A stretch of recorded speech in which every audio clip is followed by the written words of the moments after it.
Hello! We are so excited to show you our native speech capabilities.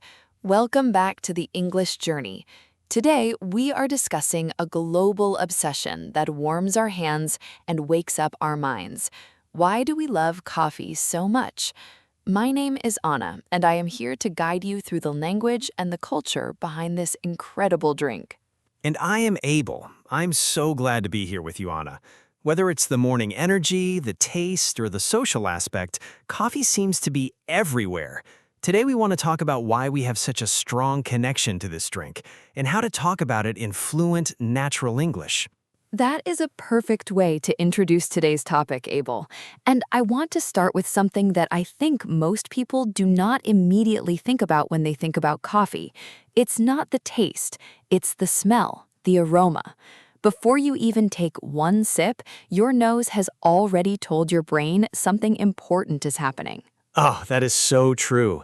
When I walk into a coffee shop in the morning, just that smell alone makes me feel better. I feel more awake, more ready. It's almost like the smell is doing part of the job even before I drink anything. Exactly. And there's actually a good reason for that feeling.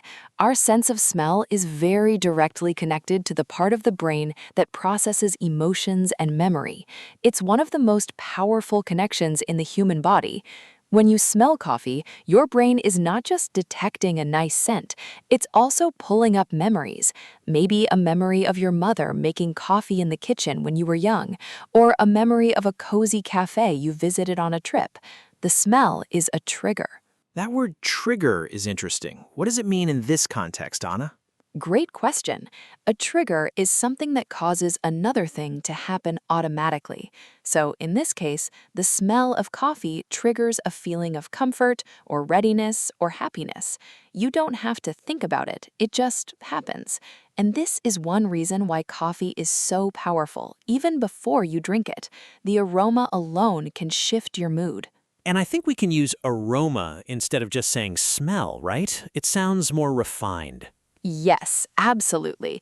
Aroma specifically refers to a pleasant or distinctive smell, and it's the word that coffee professionals, food writers, and baristas use all the time.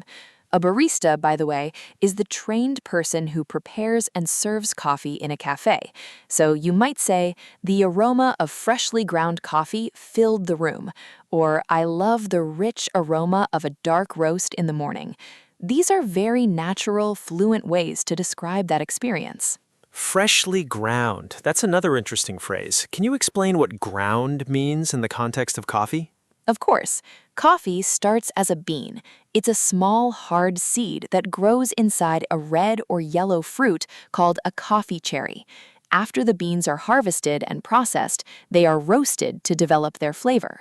But before you can brew coffee, you need to grind the beans, which means breaking them down into very small pieces. This is called ground coffee, and freshly ground just means it was ground recently, very close to the time of brewing, which gives you a much stronger and more complex aroma and flavor. I never knew that. I always just bought coffee in a bag from the store. I didn't think about the grinding process at all. And that's completely normal. Most people do. But if you ever have the chance to grind your own beans at home, I encourage you to try it. The moment you grind the beans, the aroma that is released is truly extraordinary. It's much stronger and more layered than anything you get from a pre-ground bag. It's one of those sensory experiences that is very difficult to describe in words. Layered. That's an interesting adjective. What does it mean when we say something is layered? When we say something is layered, we mean there are multiple things happening at once. Imagine you're eating a soup. At first, you taste salt. Then you notice something slightly sweet. Then maybe a little spice. Each of those things is a layer. Coffee is the same way. A good cup of coffee might first smell smoky, then you notice something slightly sweet like caramel or chocolate, and then underneath that, you might notice something floral or even fruity. All of those things together make the aroma layered. It's complex, it has depth. Wow, I feel like I've been drinking coffee for years, but never really paying attention to it in this way. Let me try to use these words.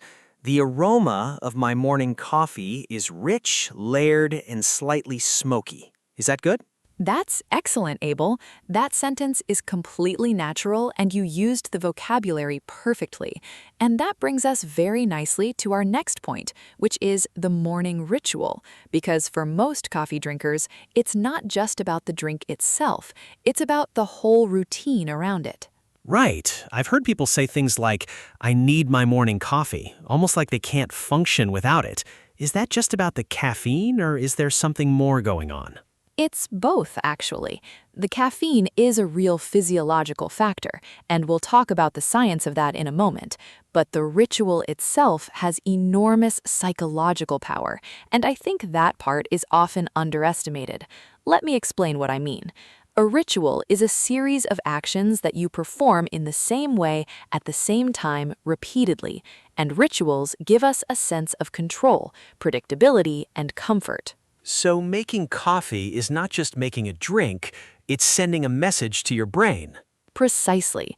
Think about the steps involved. You wake up, maybe you go to the kitchen, you fill the kettle with water, you measure the coffee, you wait for the water to heat, you pour it slowly, you watch the coffee drip or bloom, you hold the warm cup in your hands.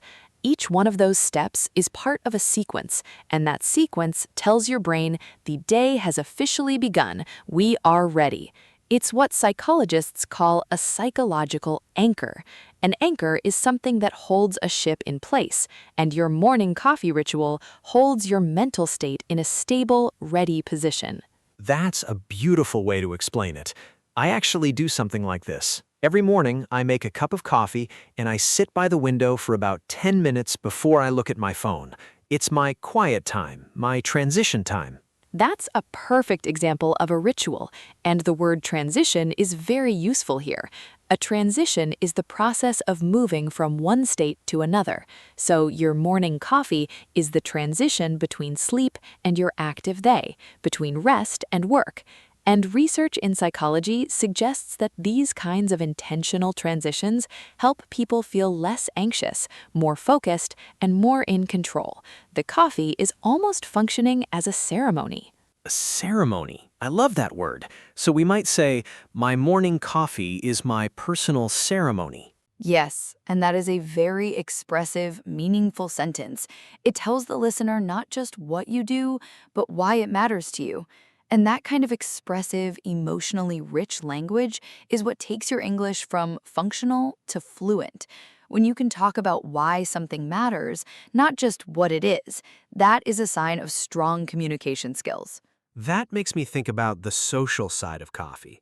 Because people do not just drink coffee alone, they share it. They use it as a reason to spend time together.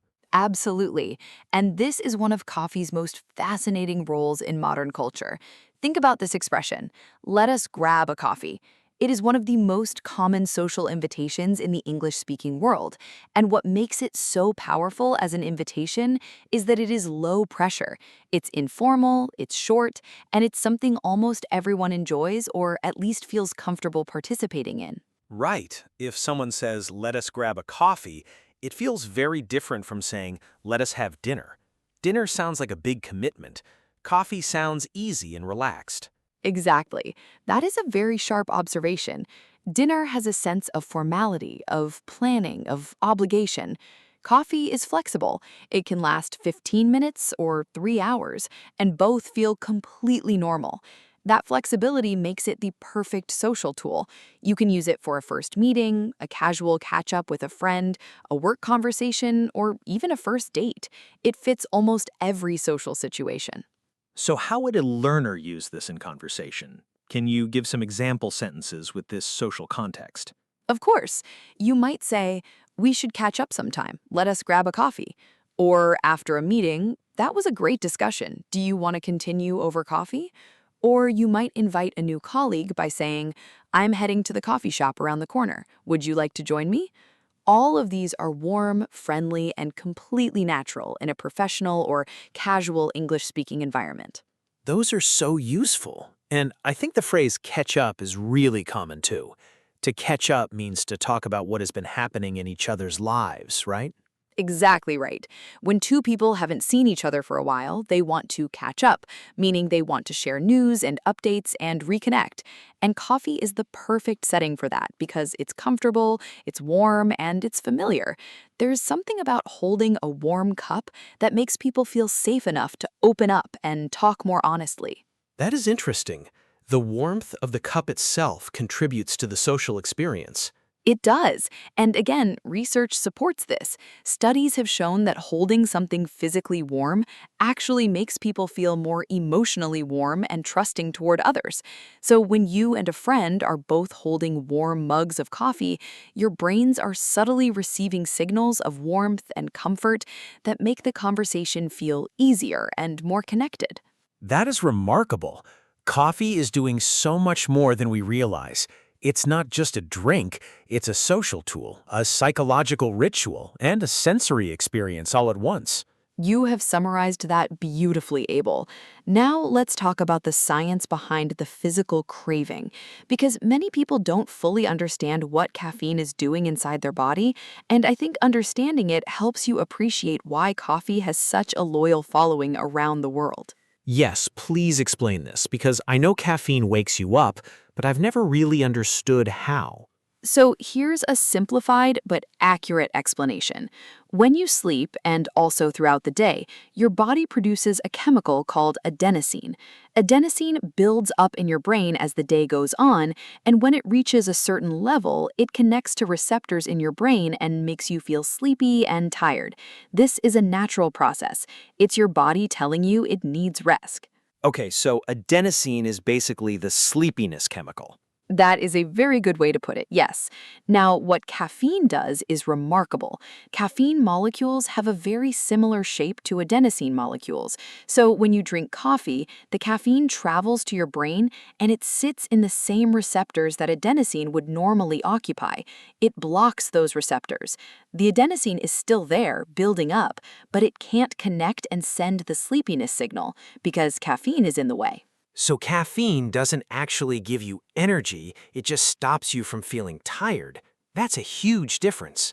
It is a very important distinction, and most people are surprised when they learn it. Caffeine is technically a stimulant, which means it stimulates your nervous system, keeping it more active and alert. But it works primarily by blocking the signal that tells you to slow down. It's like removing the brakes from a car rather than pressing the accelerator. The result feels similar, but the mechanism is different. And what happens when the caffeine wears off? Then all of that adenosine that was waiting rushes in at once, and you can feel a sudden drop in energy. This is what people call a coffee crash. It is that tired, sluggish feeling you sometimes get a few hours after drinking coffee. Your body is essentially catching up on all the sleepiness it was holding in reserve. That explains so much. I always wondered why I sometimes feel very tired after lunch, even when I had coffee in the morning. Now I understand the mechanism. And this is also why timing matters. Many sleep experts recommend not drinking coffee in the late afternoon or evening because caffeine can stay in your system for many hours and interfere with your ability to fall asleep at night. The word for how long a substance stays active in your body is its half-life. Caffeine has a half-life of roughly 5 to 6 hours, which means that if you drink a cup of coffee at 3 in the afternoon, half of that caffeine is still in your system at 8 or 9 in the evening. That is very practical information. I think I will start paying more attention to what time I have my last cup. Now, let us talk about something I find really interesting, which is the different ways people take their coffee, because I have noticed that how someone takes their coffee can say a lot about their personality or preferences. I love this topic because it is also a wonderful vocabulary lesson. Let us go through some of the most common ways people drink coffee and the language we use to describe each one.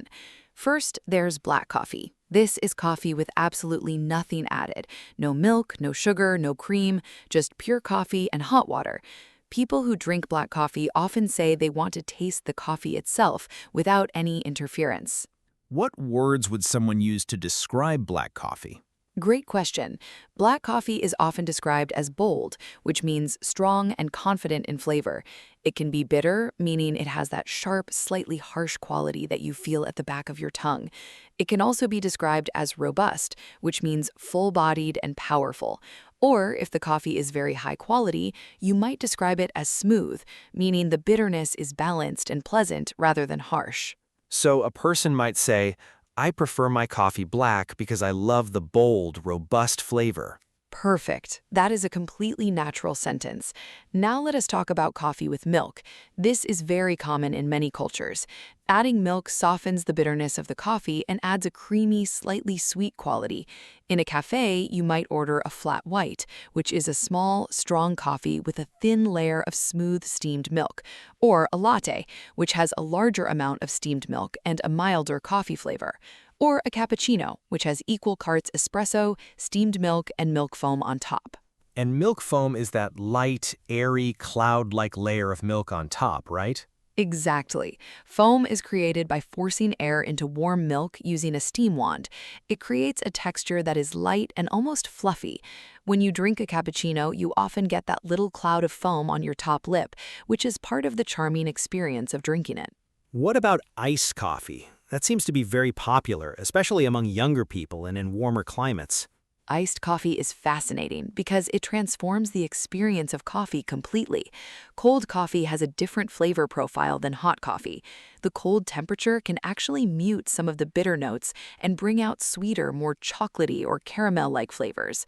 Iced coffee is often served over ice with milk or cream, and many people add sweetened syrups like vanilla or caramel to enhance the flavor. There's also a preparation method called cold brew, which involves steeping coffee grounds in cold water for 12 to 24 hours without any heat. Steeping. That means letting something soak in liquid over time to extract flavor, color, or nutrients, right? Like how you make tea. Exactly right. Steeping is the process of immersing something in liquid over time to draw out its flavor, color, or nutrients. Cold brew coffee produced by steeping is known for being very smooth and low in acidity, which makes it easier on the stomach for people who find hot coffee too harsh. I want to try to use the vocabulary of preference here. Could I say something like, I prefer cold brew because the flavor is smoother and less acidic than hot coffee? That is excellent. You used prefer, which is more formal and precise than just saying I like. You also gave a reason with specific descriptive vocabulary. That's the kind of sentence structure that really shows fluency and confidence in English. Now, let us talk about something I find historically fascinating. You mentioned earlier that coffee shops have always been places where ideas are shared. Can you tell us more about that? This is one of my favorite parts of coffee culture. The history of coffee houses is really the history of modern intellectual life. The first coffee houses appeared in the Arab world in the 15th and 16th centuries, in cities like Mecca and Constantinople, which is modern-day Istanbul. They were called kahve-khane, which translates roughly to coffee house, and they were immediately places where men gathered not just to drink, but to talk, to debate politics, philosophy, and religion, to play chess, to share news. So coffee shops were essentially the social media of their time. That is a brilliant analogy. They really were. And when coffee houses spread to Europe in the 17th century, they took on the same role. In London, coffee houses became so central to intellectual and commercial life that they were called penny universities, because for the price of a penny, which was the cost of a cup of coffee, you could sit for hours and participate in stimulating conversation with merchants, writers, scientists, and politicians. A penny university. I love that phrase. So the coffee itself was almost secondary to what happened inside the cafe. In many ways, yes. The drink was the reason you came in, but the real product was the atmosphere and the conversation. And this legacy continues today. Think about the atmosphere of a good cafe. What words come to mind when you picture it? I think of words like cozy, warm, quiet but alive, maybe slightly dim lighting, the sound of soft music, the smell of coffee in the air. A place where you feel comfortable enough to sit and think. Those are wonderful descriptive words. Let me add a few more to your vocabulary here. We might say a cafe has an intimate atmosphere, meaning it feels personal and close, not large or impersonal. Or we might call it ambient, meaning the overall environment, including the light, sound, and smell, creates a particular feeling. We might say it is vibrant if it is busy and energetic, or tranquil if it is calm and peaceful. You might describe the decor as rustic, meaning it has a simple, natural, old-world charm, or modern and minimalist if it is clean and simple in design. So a learner practicing English might describe their favorite cafe by saying, "My favorite cafe has an intimate and cozy atmosphere. The lighting is warm and dim, the music is soft, and the aroma of freshly brewed coffee fills every corner of the room." That description is genuinely beautiful, Abel. It uses specific sensory language. It appeals to sight, smell, and hearing, and it creates a clear picture in the listener's mind. That is exactly the kind of descriptive fluency that English learners should aim for. And notice how you used freshly brewed. To brew means to prepare a hot drink by soaking ingredients in hot water, and freshly brewed tells us it was made very recently and is at its best. I want to ask you something a little more personal, Anna.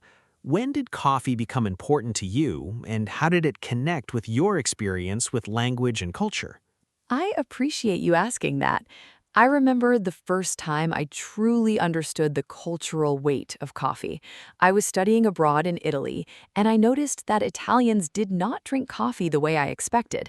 They stood at the bar, they drank a very small, very strong espresso. In about 30 seconds, they paid and they left.